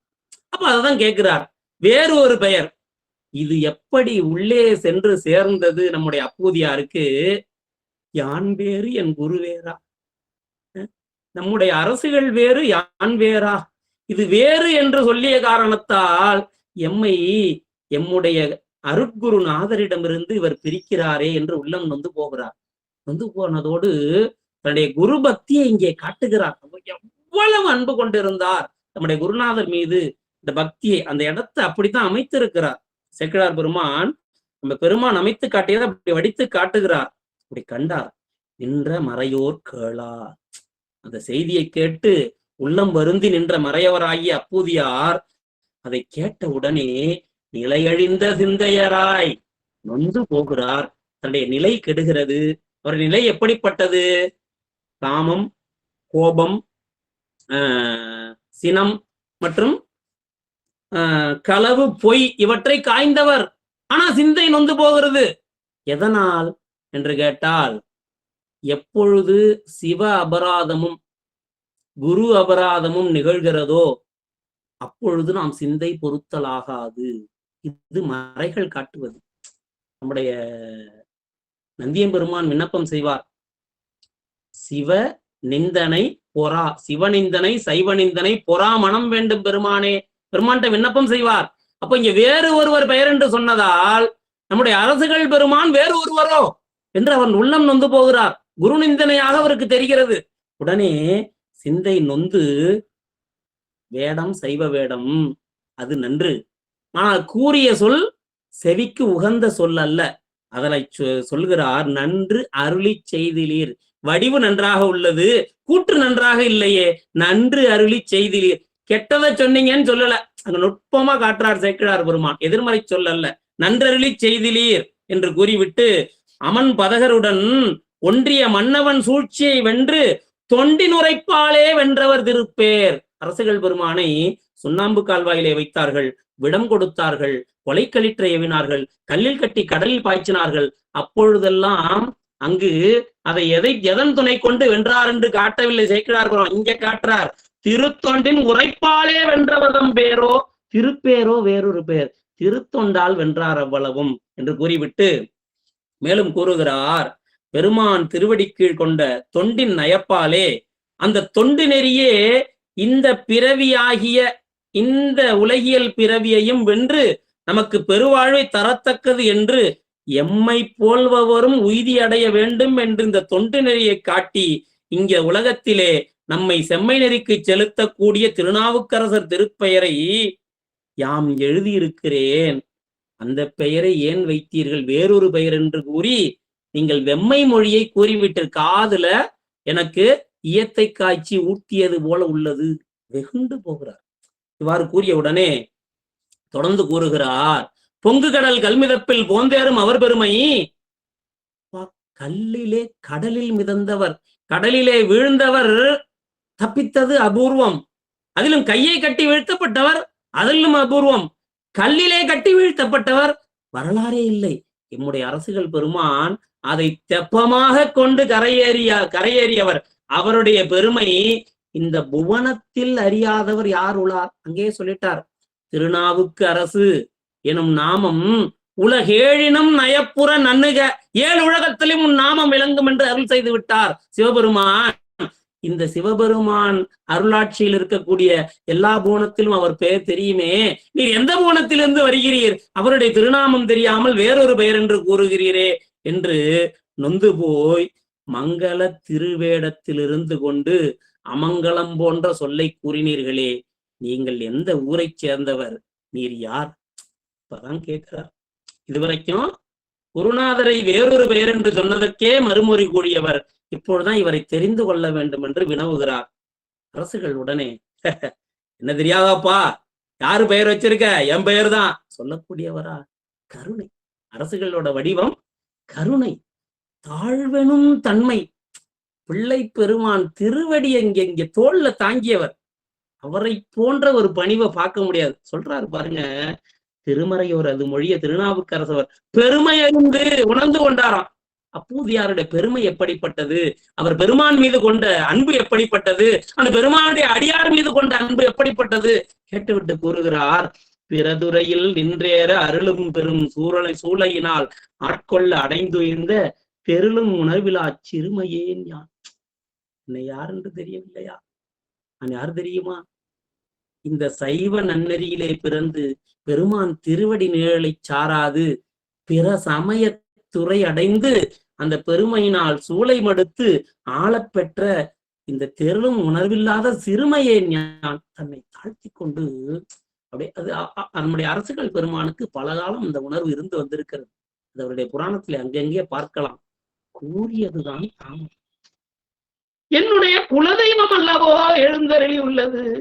அப்படியே உள்ளம் முருகுகிறார். அரசரிய உரை செய்ய பூதியடிகள் தாம் கரகமலம் மிசை குவிய கண்ணறிவி பொழிந்திழிய உரை உழறி உடம்பெல்லாம் ரோம புலகம் ஒளிய தரையின் மிசை வீழ்ந்து அவர்தம் சரண கமலம் பூண்டார். திருப்படியிலே சரணமாயிட்டார். என்னெல்லாம் செய்தாராம், கேட்ட உடனே கைகள் மேல ஏறிச்சான், கண்கள் தன்னை அறியாது அருவியாக சொரிந்தது, உரை குழறிற்று, உடம்பெல்லாம் ரோமாஞ்சலி எய்திற்று, தரையின் மிசை வீழ்ந்தார். அந்த சரண கமலங்களையே தன் சிரசிலே சூட்டி கொண்டார். நல்லூரிலே பெருமான் கொடுத்தார் அல்லவா, அது அவ்வளத்தையும் இங்க அப்படியே வாங்கிட்டார். நல்லூரிலே பெருமான் அவருக்கு கொடுப்பார் திருவடி கொடுத்த உடனே 7 ஐஸ்வர்யம் அவருக்கு வரும் என்று சொல்லுவார்கள் பெரியவர்கள்.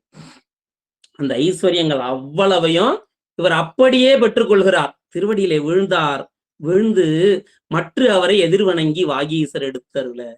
திரும்பவும் வாகீச பெருமான் ஒரு தடவை வணங்குறார். திருவடியில விழுந்தாலும் வணங்கி அவர் எடுத்து அருள எப்படி இருந்தாராம், அற்றவர்கள் அருணிதியம் பெற்றார் போல். ஒரு வேளை உணவுக்கு கையில காசு இல்லாத ஒருத்தன் திடீர்னு ஒரு 1,00,000 கோடி ரூபாய் சொத்து வந்து சேர்ந்தா எப்படி ஒரு மகிழ்வானோ, அது போல பெறற்கரிய, அதாவது நான் சொன்ன ஓமையாச்சு அந்த உலகத்திலே ஒருவரால் பெறக்கூடியது, இது பெறுதற்கு அரிய என்று கூறுகிறார். அருநிதியம் பெற்றார் போல் அருமறையோர் நம்முடைய அப்பூதியடிகளார் முற்ற உளம் கலிகூற உள்ளம் பேரானந்தம் எய்திற்று. நாயனார் ஆடுறார், பாடுறார், மகிழ்கிறார், கூத்தாடுகிறார், கொண்டாடுகிறார். என் குலதெய்வம் எய்திற்று, என்னோ நான் பெற்ற பெருவாழ்வு என்று கொண்டாடுகிறார். பின்பு அவருக்கு என்ன செய்வதென்று புரியவில்லை. மூண்ட பெரும் மகிழ்ச்சியினால் முன் செய்வது அறியாதே தடுமாறினார். பின்பு மனையின் உள்ளே இருந்த மனைவி மக்களை அழைத்தார். அவர்களையும் அவருடைய திருவடியிலே வீழச் செய்தார். பின்பு அரசுகளை எழுந்தருளச் செய்து அவர்களுக்கு வீட்டினுள்ளே அழைத்து செல்கிறார்.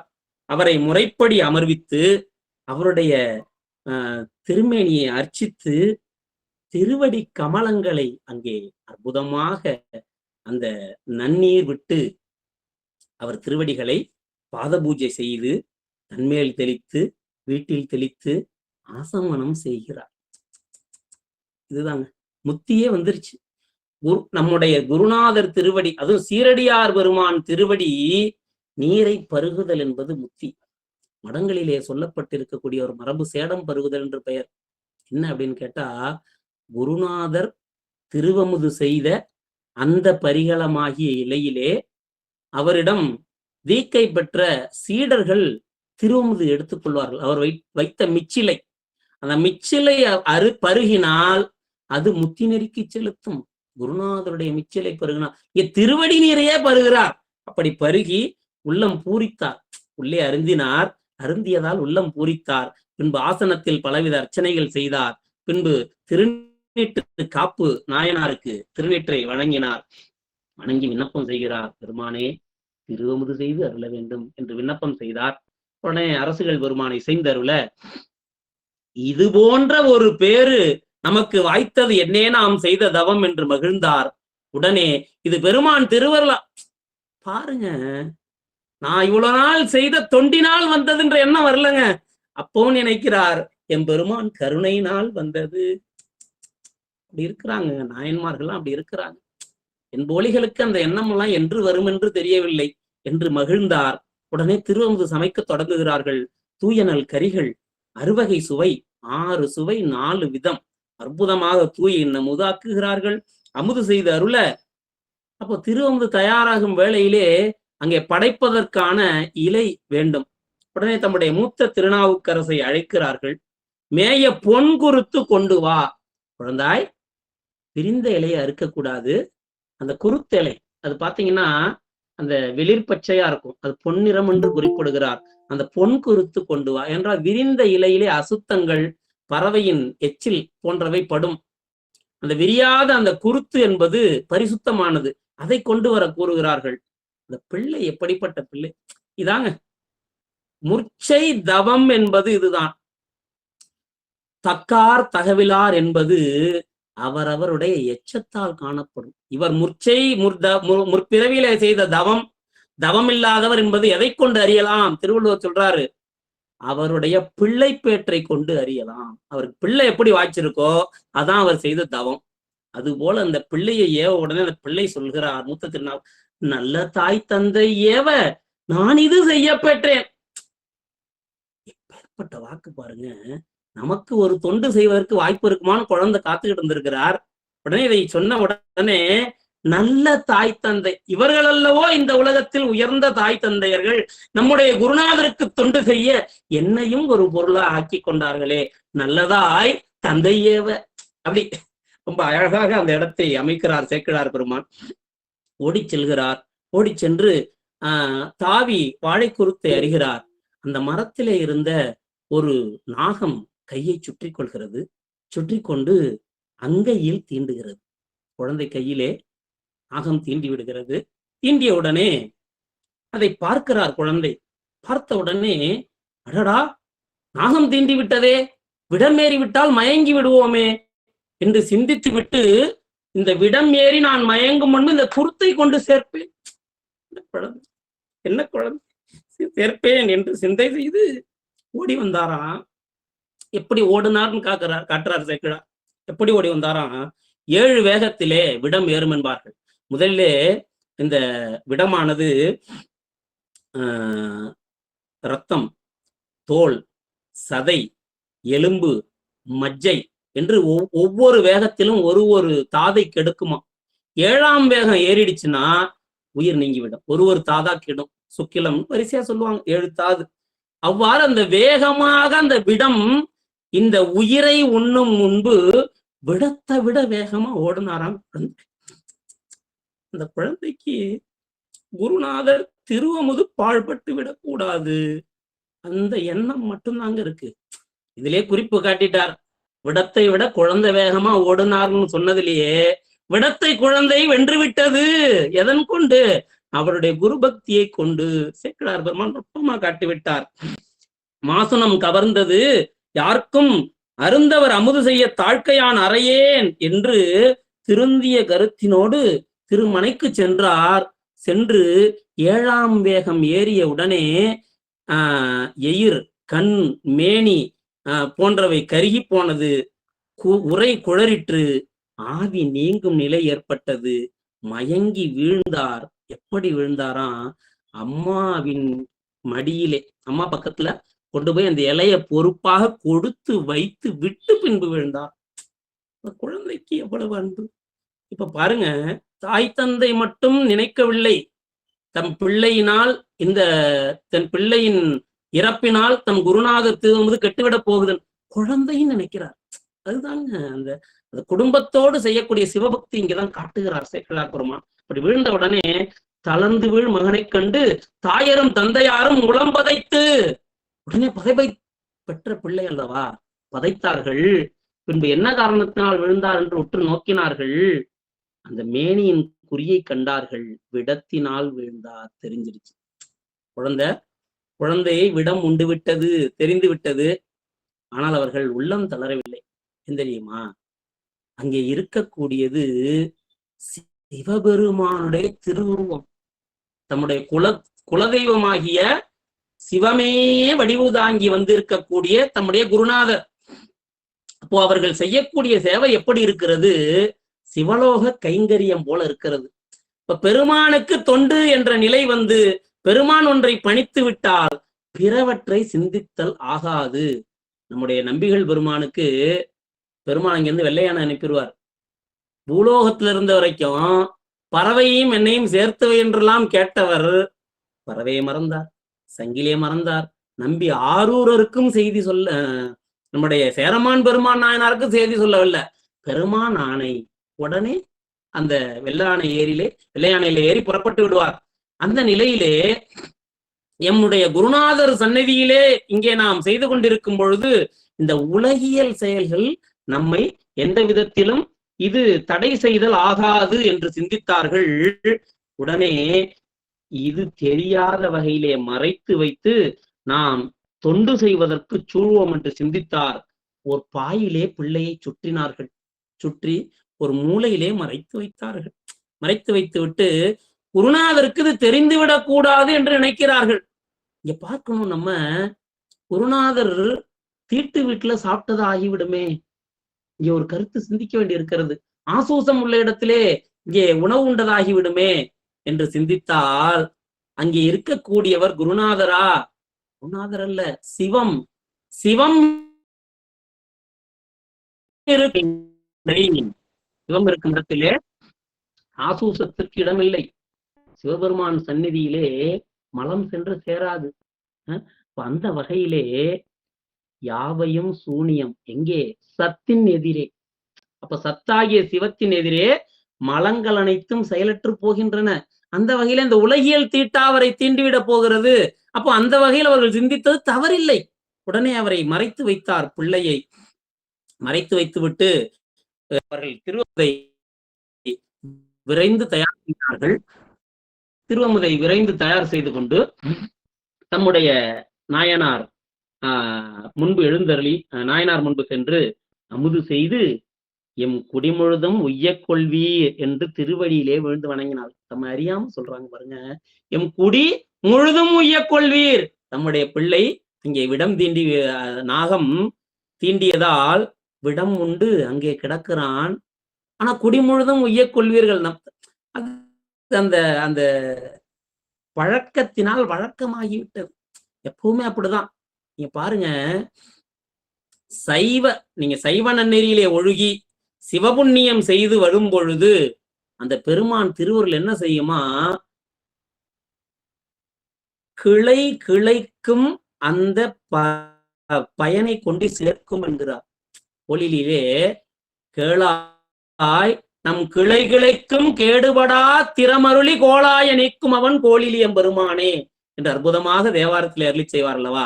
அந்த வகையிலே நம்முடைய அரசுகளும் சொல்லுவார், மூவேழ் சுற்றம் முரணுரு நரையிடை ஆழாமே அருள் அரசே போற்றி சொல்லுவார்.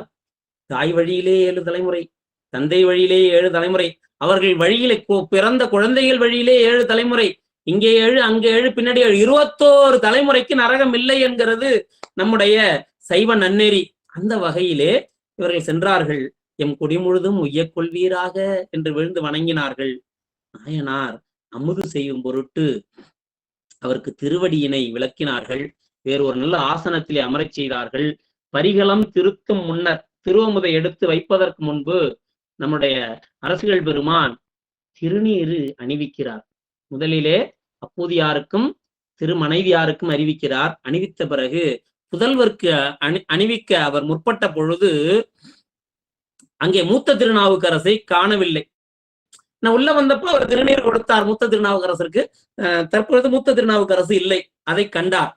மேலும் அரசுகள் பெருமான் புராணத்துல சொல்லுவார், உள்ளம் திடுக்கிட்டு உணர்ந்தார். பெருமான் திருவருட்குறிப்பு உள்ள உணர்த்துச்சான். யாருக்கு? நம்முடைய அரசுகள் பெருமானுக்கு. இதே இடம்தான் அங்கே பிள்ளை பெருமான பல்லக்குல சுமந்து வருவார் அல்லவா? இப்படி வந்துகிட்டே இருக்கும் பொழுதே அவருடைய எண்ணத்துல தோன்றிடும், அரசுகள் பெருமான் அருகிலே இருக்கிற மாதிரி இருக்கு, ஆனா அவரை கண்களால் காண முடியவில்லையே என்று சிந்தித்து, அப்பர் எங்குற்றார் என்று கேட்பார் பிள்ளை பெருமான். அதெல்லாம் அங்க பெருமான் உட்குறிப்பு அப்படி காட்டும். அந்த வகையிலே இங்கே அந்த உட்குறிப்பு காட்டியது என்பது அரசுகள் பெருமான் புராணத்துல பாடியிருப்பார். இங்கே நாயனார் அப்பூதியாரை நோக்கி, காதலவர் இவர்க்கு மூத்த சேயையும் காட்டு. அப்பா, பெரிய மூத்த திருநாவுக்கரசு இருந்தாரே, எங்க அவரை காணும்? இளைய திருநாவுக்கரசு மட்டும் இருக்கிறாரே, மேதகு பூதி சாத்த திருநீர் அவருக்கும் சாத்த வேண்டும் அல்லவா என்று கேட்டவுடனே அவருடைய உரை நயம் பாருங்க. குருநாதர் திருவமுது செய்ய வேண்டும், பிள்ளைய காட்ட முடியாது. அப்போ 2 பொருளையும் ஒரு சொல்லுல விளக்கணும். இப்போது இங்கு அவன் உதவான். குருநாதர் பெருமானே, நீங்கள் வினவிய அந்த கேள்விக்கு என்னால் கூறத்தக்க பதில், அவன் இங்கு உதவான். அவனை காட்டும் நிலையில் அவன் இல்லை. அவனை அழைத்து வருவதற்கு யான் முயன்றாலும் அழைத்து வருவதற்கு அவன் உயிரோடு இல்லை. 2 பொருள். அவன் இங்கு உதவான் என்றார். உடனே கேட்ட உடனே, அன்கணர் அருளால் அன்பர் செவ்விய திருவுள்ளத்தோர் தடுமாற்றம். இங்கே காட்டுறார். அத செவ்விய உள்ளத்து தடுமாற்றம் ஏற்படுகிறது. உற்று நோக்குகிறார். இவ்வுரை பொறாது என் உள்ளம். அப்பா, நீ சொல்றதை என்னால் ஏத்துக்க முடியல. என் செய்தான் இதற்கு ஒன்று உண்டால் மெய் விரித்து உரையும். உள்ளதை உள்ளபடி சொல்லுங்கன்றார். மெய் விரித்து உரையும். மெய் விரித்து உரையும்னா, நீங்க சொன்னது ஒரு பூடகமான வார்த்தையா இருக்குது, எனக்கு அதிலே விளக்கம் ஏற்படவில்லை, மெய்யை நீங்கள் விரித்து கூறுங்கள். ஒரு பொருள். பிள்ளையின் மெய்யை பாயிலே சுற்றி வைத்துள்ளார்கள், அந்த மெய்யை பாயை விரித்து எனக்கு காட்டுங்கள் என்ற பொருள். மெய் விரித்து உரையும் என்று சொன்னார். சொன்ன உடனே விதிர்ப்புற்று அஞ்சினார் புதியடிகள். உடனே நாவினுக்கு அரசருக்கு இதற்கு மேல் மறைத்து கூறுவதற்கு ஒன்றுமில்லை என்று சிந்தித்தார். சிந்தித்து, பெரியவர் அமுது செய்யும் பேரு இது பிழைக்க என்னோ வருவதென்று உரையார். எனினும் தம்முடைய குருநாதர் கேட்டவுடனே வாய்மை தெரிவுரைக்க வேண்டும் சீலத்தால் உள்ளத உள்ளபடி கூறிவிட்டார். சிந்தை நொந்து வருந்துகிறார். பெருமான் வருந்துகிறார்.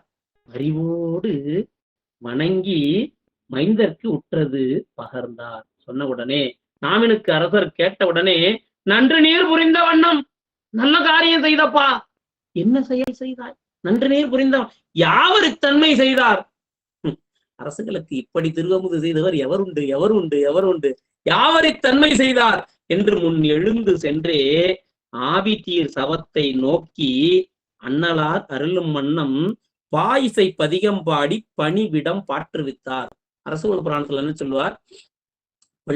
அந்த பிள்ளையை எடுத்து சென்று கோயிலின் அந்த திங்களூர் கோயில் வாயிலே கிடத்தினார் என்று கூறுவார்.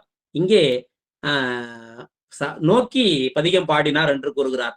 ஒன்று கோலாம் அவர் சிந்தை உயர்வரை என்று எடுத்து அந்த 10 பாடல்களிலே ஒரு எண்ணலங்காரமாக பாடி அதை நிறைவிப்பார்.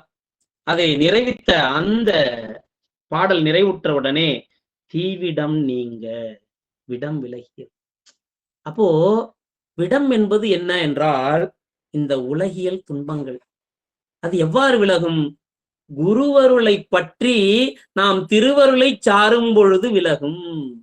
இதுதான் நம்முடைய புராணம் காட்டக்கூடிய அந்த செம்மை நெறி. உடனே தீவிடம் நீங்கியது. உய்ந்த திருமறையவர் சேயும், உய்ந்த திருமறையவர் சேயும். ஏன்னா இந்த பிள்ளை அல்லவா நம்முடைய அப்பூதியார் பெருமையை நிலைநாட்டியது. அந்த பிள்ளையின் உள்ள கருத்தல்லவா இங்கே குருநாதர் திருவமுது தடைபட்டு விடக்கூடாது என்று சிந்தித்தது. அந்த உய்ந்த திருமறையவர்தம் சேயும் உறக்கம் நீங்கி எழுவது போல எழுந்தார். அந்த குழந்தை உறக்கம் நீங்கி எழுவது போல விரைந்து எழுவானை போன்று அங்கே இழ சேவுகைத்தவர் ஆட்கொண்ட திருநாவுக்கரசர் செய்ய பூவடி வணங்க. உடனே எழுந்து குருநாதருடைய திருவடி நிழலை பணிகிறார் அந்த குழந்தை. பாருங்க, அந்த அந்த அந்த குழந்தை, அந்த குடும்பத்திற்கே அந்த சைவ நன்னெறிக்கு மாற்று கருத்து இல்லை. குழந்தை வீழும் போது நல்ல உணர்ந்துதான் வீழ்ந்தார். நாம் இனி பிழைப்பது அரிது, குருநாதர் திருவமுதுக்கு தடை ஏற்பட்டு விடக்கூடாது என்று வாழையிழ கொடுத்த அம்மாமடியில கொடுத்துட்டு தான் விழுந்தார். அவருக்கு தெரிஞ்சிரு, சிந்தையில பதிவாகி இருக்கும். விடத்திலிருந்து விழுந்து எழுந்தாரே, அடடா யான் பிழைத்து விட்டேன் என்ன வந்துச்சா? வரல. அடடா குருநாதர், அவர் திருவடி. உடனே விழுந்து வணங்குகிறது அந்த குழந்தை. உடனே அந்த குழந்தைக்கு திருநீர் அணிவிக்கிறார் அரசிகள் பெருமான். திரிவரும் ஆவி பெற்ற பிள்ளையை காண்பார். உயிர் போய் மீண்டு இருக்குங்க குழந்தைக்கு. உடனே வாரி எடுத்து ஒரு முத்தம் கொடுத்து மகிழ்ந்தார்களா? இது நீங்க சிறுத்தொண்டர் புராணத்துல பார்க்கலாம். தம்முடைய பிள்ளையே கொடுத்து விடலாம், கறி சமைத்து விடலாம் என்று முடிவு செய்து விடுவார்கள். அப்பா போய் பள்ளிக்கூடத்துல இருந்து குழந்தை அழைத்து வருவார். அம்மா வாங்குவாங்க. வாங்கி பிள்ளையை உச்சி மோர்ந்து, சரி இது பெருமானுக்கு சமர்ப்பணமாக போகிறது என்று ஒரு முறை நீராட்டுவார்கள். நீராட்டி முடித்த பிறகு அந்த பிள்ளையை உச்சி மோறுதெல்லாம் முத்தம் கொடுத்தல் என்பது ஒரு மரபு. அந்த பிள்ளைக்கு முத்தம் கூட கொடுக்கும். தான் ஈன்று தவம் செய்து பெற்ற ஒரே குழந்தை, அந்த ஒரு தவம் போல வாய்த்த மணி குழந்தை, ஒரு முத்தம் கொடுக்க மாட்டாங்க அந்த தாய். ஏன் தெரியுமா? இந்த பிள்ளை நிவேதனமாக போகிறது, எச்சில் பட்டு விடும் என்று. அப்படி அவர்கள்லாம் அந்த நெறியை நீங்கியவர்கள். இங்க மகிழ் அவங்க பார்த்தா தொண்டின் நெறியை போற்றி வாழ்ந்த அந்த பெற்றவர்களாகிய அப்பூதியாரும் அவர் மனைவியாரும் அறிவரும் பெருமையன்பர் அமுது செய்து அருளுதற்கு. ஐயா என்னையா இதெல்லாம் வணங்கத்தக்க வாழ்க்கை தான் ஐயா. வேற இதெல்லாம் நம்ம எந்த வகையிலே கற்பனை செய்ய முடிகிறதா? நம் கற்பனைக்கும் எட்டாத குரு உள்ளது. என்ன சொல்றாங்க?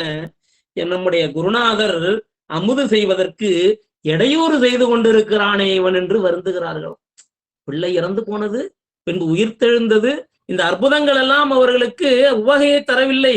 எம்முடைய குலதெய்வம் திருவமுது செய்வதற்கு இந்த பிள்ளையினால் இடையூறு விளைந்ததே என்று சிந்தித்தார்கள், சிந்தை நொந்தார்கள்.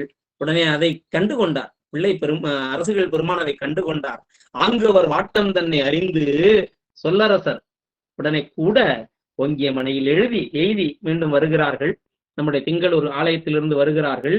அமுது செய்து அருள அரசுகள் பெருமான் அவர்கள் மேற்கொண்ட தவத்தை அங்கு அவர் வரம் கொடுத்து அந்த தவத்திற்கு பயன் கொடுப்பது போல அவர்கள் செய்த திருவமுதினை அங்கே ஏற்று அருள் செய்கிறார்கள். அருள் செய்யும் பொழுது அங்க எப்படி திருவமுது ஏற்றுக்கொண்டார்கள் அப்படின்றத ரொம்ப அழகா சொல்கிறார். முதல்ல கோமயத்தால் நன்கு மெழுகி பூமியை நன்கு சுத்தம் செய்து அதை அழகாக தயார் செய்து தீபம் ஏற்றி வைத்து குருநாதரை தக்க ஆசனத்திலே அமர்வித்து அந்த நீண்ட கதலி குருத்தினை, குழந்தை அறிந்து வந்த கதலி குருத்தினை விரித்து அதை எப்படி வச்சாங்க? இலை போடுற மரபு சொல்றார். ஈர்வாய் வளம்பெற மரபின் வைத்தார். எப்பவுமே நுனியலையில உணவு பரிமாற வேண்டும். அதுவும் குருத்தலை, விரியாத குருத்தலையா இருக்க வேண்டும். ஈர்வாய் அறியப்பட்ட வாய் இருக்கிறது அல்லவா, அதை வலப்பக்கம் வைக்கும். அத்தனையும் பெரிய புராணம் காட்டுது. ஈர்வாய் வளம்பெற மரபின் வைத்தார். அந்த பகுதி அகண்டு இருக்கும், உணவு உண்பதற்கு வசதியாக இருக்கும். இடப்பக்கம் குறுகி இருக்கும், மாத்தி போட்டா பிணைய முடியாது சாதம் வைத்து. அப்போ அந்த வகையிலே அங்கே இலையிட்டார்கள். திருந்திய வாச நன்னீர் அளித்திட திருக்கை நீவும் பெருந்தவ மறையோர் தம்மை பிள்ளைகளுடனே நோக்கி அரும்புதல்வர்களும் நீயும் அமுது செய்வீர் இங்கு. உடனே அரசுகள் பெருமான் என்ன சொல்றாரு, எல்லோரும் சேர்ந்து திருவமுது செய்யலாம் என்று அவர்கள் நோக்கி கூற, மைந்தரும் மறையோர்தாமும் மருங்கிருந்து அமுது செய்ய நாயன்மார் அருகிலே அப்பூதியடிகள் மற்றும் மூத்த திருநாவுக்கரசு, இளைய திருநாவுக்கரசுகள்லாம் அங்கே அமர்ந்து திருவமுது செய்கிறார்கள். சிந்தைமிக்கு இல்லமாதர், சிந்தையினால் தம்முடைய சிவகுருநாதரையே ஏத்தி ஏத்தி வழிபட்ட அந்த தாயார் இருக்கிறாரே, அப்பூதியாருடைய அருமையான மனைவியார், அந்த அம்மையார் அங்கே அமுதை எடுத்து எடுத்து பரிமாற பெருமான் அடியாரோடு கூடி அருந்தமிழ் ஆழியார் அமுது செய்து அருளினார். அரசுகள் பெருமானுக்கு திருவமுதினை செய்வதற்கு அவருக்கு எவ்வளவு இடையூறுகள் ஏற்பட்டது, அவ்வளவையும் தூசு போல் எற்றிவிட்டு தம் குருநாதர் திருவமுது செய்வது ஒன்றே பிறவியின் பயன் என்று அவர் கொண்ட அந்த பெருங்காதலை முற்றுவிக்கிறார் பெருமான். அவ்வாறு திருவமுது செய்து அருளுகிறார். அதனைத் தொடர்ந்து நாயனார், நம்முடைய அரசுகள் பெருமான் நம்முடைய நாயனாராகிய அப்பூதியாருடன் அங்கே இருந்து பல நாள் மகிழ்ந்திருந்தார். மகிழ்ந்து விட்டு அவரை அழைத்து கொண்டு பழனப்பதிக்கு செல்கிறார். பழனப்பதிக்கு சென்று அங்கே சென்று அற்புதமாக பதிகம் பாடுகிறார். சிவபூசையின் போது ஒவ்வொரு முறையும் ஓதக்கூடிய அற்புதமான பாடல் அமைந்த திருப்பதிகம். கைப்போது மலர்தூவி காதலித்து வானவர்கள் முப்போது முடிசாய்த்து தோழன்ற முதல்வனை அப்போது மலர்தூவி ஐம்பொழுது மகத்தடக்கி எப்போதும் இனியானே என் மனத்தே வைத்தேனே என்று போற்றக்கூடிய அற்புதமான திருப்பாடல். அந்த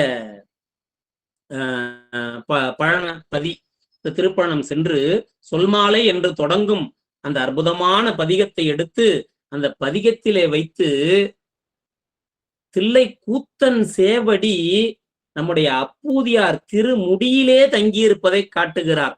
அஞ்சி போய் களிமெளிய அழலோம்பும் அப்பூதி குஞ்சு பூவாய் நின்ற சேவடியாய் கோடியையே இந்த அற்புதமாக பதிகம் அமைத்து அந்த செப்பு ஊதியம், தாம் எப்பொழுதும் சொல்லக்கூடிய உயர்ந்த தமிழ் மறை, சிவத்தை மட்டுமே போற்றக்கூடிய அந்த தமிழ் மறையிலே நம்முடைய அப்பூதியார் திருநாமத்தையும் அமைத்து பாடினார் நம்முடைய அரசுகள் பெருமான் என்று அற்புதமாக அவர் திருவடியை அங்கே போற்றி வணங்குகிறார் சேக்கிழார் பெருமான். அந்த வரலாறு அவ்வாறு அங்கே செம்மையுற அமைகிறது.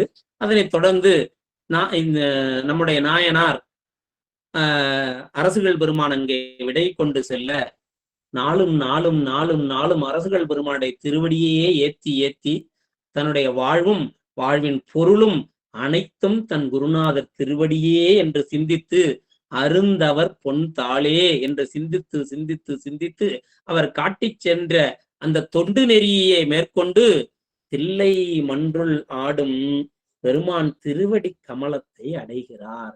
இதுல இருந்து என்ன தெரிகிறது? நான் முன்பே சிந்தித்தது போல நம்முடைய அப்பூதியாருடைய அந்த ஆன்ம நாயகர் என்பவர் கூத்தப்பெருமான் என்பது நன்கு விளங்குகிறது. இவ்வாறு நம்முடைய மெய்ப்பொருள் நாயனாரும் ஆடும் கழல் சிந்தையிலே நன்னுவார். அந்த பாதகனாகிய முத்தநாதன் நாயனாரை வஞ்சகமாக வீழ்த்திய உடனே அவர்களுக்கு திருநீற்று மெய்நெறியை பாலிக்கும் அந்த அன்பினை அவர்களுக்கு போதித்து விட்டு அந்த நிலையிலே ஆடும் திருவடியை சிந்திப்பார் என்று அங்கும் பெரிய புராணம் அழகாக அவர் வரலாற்றை பேசும். அந்த வகையிலே இவர் குருநாதர் திருவடியே சிந்தித்து, இப்ப இதுல ஒரு நுட்பம் நாம் காண வேண்டும். என்ன நுட்பம்? அனைத்தும் திருநாவுக்கரசராகவே இவர் கண்டார். அனைத்திலும் நாவுக்கரசர்கள் பெருமான் நாமத்தை மேற்கொண்டார். சமகாலத்தவராகிய நம்முடைய பிள்ளைப்பெருமான் மீது அவருக்கு அன்பு இருந்ததா? ஒரு சின்ன ஒரு சிந்தனை. பிள்ளைப்பெருமான் மீது அன்பு இருந்ததா? கண்டிப்பா இருந்திருக்கும். அப்பூதியாருக்கு பிள்ளைப்பெருமான் மீது கண்டிப்பா அன்பு இருந்திருக்கும். ஏனென்றால் இவருடைய அற்புதங்களை கேட்டு கேட்டு கேட்டு உளம் களி கூர்ந்தவர் அவருடைய அற்புதங்களை கேட்காம இருந்திருப்பாரா? ஆனா எப்படி அவருடைய உள்ளப்பாடு இருந்திருக்கும் என்றால் பிள்ளை பெருமானும் அவருக்கு திருநாவுக்கரசராகவே தெரிந்திருக்கும். அனைத்தும் குரு. அங்கே பெருமானுடைய பெருவாழ்வை பெற்ற அங்க தன்னுடைய பிள்ளை வரைக்கும் நாவுக்கரசராகவே கண்ட அவர் அங்கே நம்முடைய பிள்ளை பெருமானாகிய திருஞான சம்பந்தரை நாவுக்கரசராகவே கண்டு போற்றி இருப்பார். அப்படித்தான் அவருடைய வாழ்வு அங்கே நமக்கு காட்டப்பெறுகிறது. அந்த வகையிலே நம்முடைய பெருமான் திருவடி நிழலை அற்புதமாக அடைகிறார் நம்முடைய அப்பூதியடிகள். மான்மரி கையர் பொற்றால் வாக்கீசர் அடைவால் பெற்ற மேன்மை அப்பூதியாராம் வேதியர் பாதம் போற்றி பெருமானுடைய திருவடி நிழலை குருவடியை அடைந்தார். இது சைவ நன்னெறி காட்டக்கூடிய ஒரு அற்புதமான ஒரு இடங்க. எப்படி அப்படின்னு பார்த்தா, குருநாதர் திருவடியை பற்றாது திருவடி சேர்வது என்பது இயலாத ஒரு காரியம். சைவ நன்னெறி காட்டுது. நாம் திருவடி அடைவதற்கு நெறிகள் 4: சரியை, கிரியை, யோகம், ஞானம். 4 நெறியையும் குருவருள் தொட்டு கொடுத்தாதான் வரும். குரு தொட்டு கொடுக்காத வித்தை சித்தி அடையாது என்பார். அப்போ குருநாதர் தீக்கை செய்வித்து அவர் காட்டக்கூடிய நன்னெறியில்தான் உங்களுக்கு உய்தி அடையும். சைவம் காட்டுது, இதை ரொம்ப தெளிவா காட்டுது. நீங்க பல இடங்களை பார்க்கலாம். முற்செய்தவத்தால் அவதரித்த நாயன்மார்கள் பலருமே குருவருளால் முத்தி அடைகிறாங்க. பலருமே குருவருளால் தான் முத்தின்றத உலகத்துக்கு அறிவிக்கணும்னு பெருமான் திருவுள்ளம் கொண்டுதான் 63 ஒரு பதிகத்திலே அமைத்து கொடுத்தான். இதை விட ஒரு சிறப்புன்னு தெரியுமா? அந்த பரம்பொருள் இந்த உலகத்துக்கு எது நியதி என்று அறிவித்ததோ அந்த நியதியை தானும் மேற்கொள்வான். தான் அதுல இருந்து மீற மாட்டான். உலகத்திற்கு என்ன ஒன்றுமில்லை, 5 மணிக்கு பெரிய புராண சிந்தனை என்று சொல்லிவிட்டு 5:45 ஜாயின் பண்றோம் அப்படின்னு வச்சுக்கோங்களேன். அப்போ இந்த 5 மணி என்று அறிவித்த நெறியை அறிவித்தவர்களே ஃபாலோ பண்ணலினா அந்த நிகழ்ச்சி பயனடையாம போயிடும் அல்லவா? சிவபெருமான் இதை இந்த உலகத்துக்கு காட்டணும் உள்ளம் கொண்டான். பார்த்தான், சிவபெருமானுக்கு இந்த உலகத்துக்கு அறிவிக்க முன்னாடி தானே அதை கை கொள்ள வேண்டும் என்ற உள்ளம். சரி, தானே கை கொள்ள வேண்டுமா? சரி, சிவத்துக்கு மேல பரம்பொருள் இல்லை.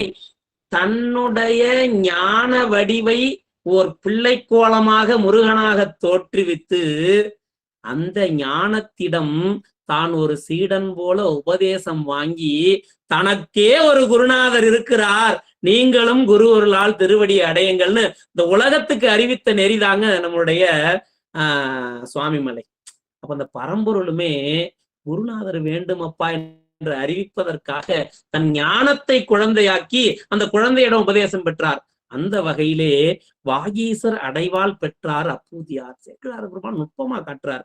அப்படி அவருடைய திருவடியை போற்றி வணங்கி கொண்டு நல்ல சோலைகள் சூழ்ந்த குளங்கள் சூழ்ந்த சாத்தமங்கையிலே எழுந்தருளி அந்த தொண்டு செய்த திருநீலநக்கருடைய அந்த நல் தொழிலினை நான் தற்பொழுது விளம்புகிறேன் என்று கூறி இந்த புராணத்தை அற்புதமாக நிறைவு செய்கிறார்.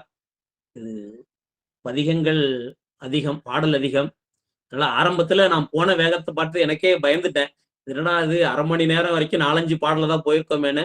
அது பிறகு கொஞ்சம் எளிமையா சிந்திச்சுதான் நிறைவு பண்ண முடிஞ்சது. அதனால் குருவர்களாலும் திருவர்களாலும் அடியேன் சிந்தைக்கு என்ன குருவர் உணர்த்தியதோ அந்த வகையிலே இன்றைய சிந்தனையை சிந்தித்தோம்.